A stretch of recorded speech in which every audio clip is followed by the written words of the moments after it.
આવતા શું બનાવ બન્યો છે? એમાં હું હમણાં છે ને 8 દિવસ પહેલા ઘર બુકિંગ હોઈ ગઈ હતી બાદી બરાબર તો એ લોકો મને ગોઈતા નથી અને હું છે ને 8 દિવસ સુધી રેસકોટના રસ્તામાં હતી તો આ લોકો પોલીસ કમ્પ્લીટ કર્યા તો પોલીસ કમ્પ્લીટ કર્યા ને તો હું અત્યારે ગઈ ને મારા ફાઇલ લેવા દવા કાર્ડનું તો પોલીસ મને દરાર દઈને પોલીસ સ્ટેશન લઈ ગયા કે તારા પર કેસ છે મેં તો હાલ હું આવું છું પોલીસ સ્ટેશન તમારું પહેલા તો નામ મારું નામ કલ્પનાબેન છે. ધીમે શાંતિથી શ્વાસ લઈ લો પહેલા. મારું નામ કલ્પના છે. બરાબર કલ્પનાબેન, ક્યાં રહ્યો છો તમે? રેમ્બોમાં. ક્યાં? રેમ્બો. કઈ જગ્યાએ ટૂંકમાં વિસ્તારનું નામ ખ્યાલ છે? બેન છે. અચ્છા તમારા બેન છે. આ છે ને લાગેલા છેલા છે, શું લાગેલું છે હાથમાં તમારા? દેખાડો અહીંયા જે લાગેલું છે આ શું છે બેન? વિડિયો વાયરલ કરેલો છે અને પોલિટિશિયનમાં સાઈન કર્યા છે. આ તમારા બેન છે. મિસિંગ હતા. પોલીસ વાળાને બોલાવો. અત્યારે અમે બપોરે કોઈ નહોતા ઘરે આવી કપડા લઈને પાછી વહી જતી હતી એટલે અમે લઈ જવા વાળું પાછળ પડ્યા પણ અમને જોઈને ભાગે છે.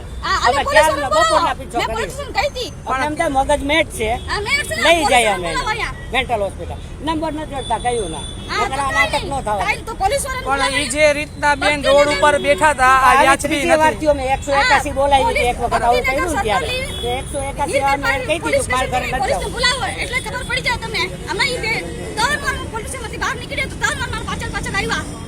તમારે રોડ ઉપર બેસીને તમે કરવા શું માંગતા હતા? આ લોકો મને દઈડી લઈ જવા તૈયાર છે. આ વ્યક્તિ તમારા ફેમિલી મેમ્બર છે, તમને એનાથી કઈ બીક છે? હા બીક છે મને. કઈ કારણની બીક છે? શું બીક છે તમને? મને મારે છે. શું કામ મારે છે? એ લોકોને ખબર છે પૂછો. પણ તમે કહેશો તો મીડિયા સુધી વાત જશે. દારૂ પીએ છે, સિગરેટ પીને ફાકી ખાય છે એટલે ધક્કી દારૂ પીઉં છું, ફાકી ખાઉં છું, સિગરેટ ખાઉં તો એટલે ધક્કી છે. હા સડકી છો. તારે હું છે? તારા શરીર તારા મોઢામાંથી પીઉં છું. અવાજ કરતી નથી એક લખો કરતી. બસ એટલા જમા છે. હા તારા પૈસાથી ખાઉં છું. બધે છોકરા તારા બાપ આવડા કોઈ તારા બાપ પાસે હા મારા બાપ નથી, મારા મા નથી, મારો ભાઈ નથી. ચાલો કાઈ વાંધો નહીં. નાના ભાઈ ની વહુ છે એટલે લેસ કરી છે. આ બેન પરિણીત છે? હા પરિણીત છે. 2 છોકરા છે એમના પતિ નથી? છે હમણાં પોલીસ સ્ટેશન થી શું થાય છે? પોલીસને બોલાવો ભાઈ. આ બેન છે. હા પણ એના પતિનું નામ શું છે? પોલીસને બોલાવો એટલે ખબર પડી જાય. હું ખોટી છું કે તમે હતા સોલો. ઘનશ્યામભાઈ અત્યારે ક્યાં છે? એને ઘરે મોકલી દીધા પોલીસે કીધું એટલે 13 વાગ્યા છે ને એટલે અમે ઘરે મોકલી દીધું. બરાબર.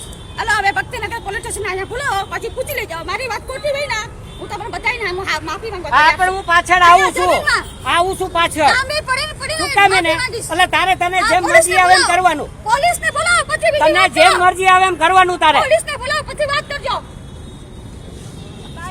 ભાઈ એક જ થોડુંક ફેમિલી નું બોલવું છે. કાઈ વાંધો નહીં.